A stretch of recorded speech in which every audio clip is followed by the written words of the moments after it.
সবাইকে ধন্যবাদ আসার জন্য। আসলে আজকে ভূত আসেন দুই ভূত। হ্যাঁ, আসলে আজকে আমার কাছে মনে হয়েছে যে আমাদের দিক থেকে উৎসবের আসল উৎসব হচ্ছে বিকজ আমরা জাহিদ ভাইকে পেয়েছি। কারণ আমার কাছে মনে হয়েছে যে উনি একজন মানুষ যিনি আসলে পুরো ছবিটাতে আমাদের সবাইকে নিয়ে চলেছে। তো জাহিদ ভাইয়ের সাথেই আমরা আসলে একসাথেই ছিলাম।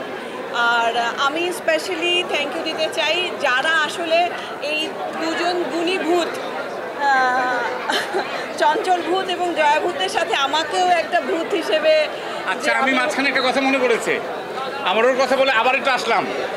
আমি যতগুলো আর্টিস্ট আছে, আমি ব্যক্তি সামান্য একজন জাহিদ হাসান হিসেবে এইসব গুণী গুণী ন্যাশনাল অ্যাওয়ার্ড উইনার সব অভিনেতাদের কাছে আমি কৃতজ্ঞ।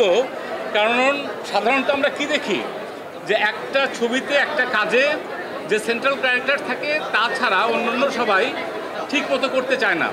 কিন্তু এনারা এক একজন সব 100 পাওয়া মানুষ, তারা যে সব আমার কথায় আমার সাথে কাজ করেছে, সেই জন্য আমি তাদের প্রতি অনেক কৃতজ্ঞ, সব সময় কৃতজ্ঞ। পারলে জীবনে শোধ করে দেবো, অসুবিধা নেই। আপনি এত কিছু করেন, আপনি শুধু বলেন যে আমরা আপনার যারা সহশিল্পী ছিলাম সবাইকে আপনি একটা করে ফ্ল্যাট দিয়ে দেন।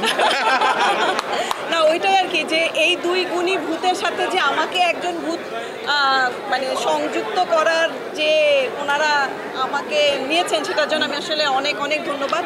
এবং যাদেরকে ধন্যবাদ না দিলেই না, তারা হচ্ছে আমাদের এই সাংবাদিক ভাইরা, বোনরা এবং আমাদের দর্শক।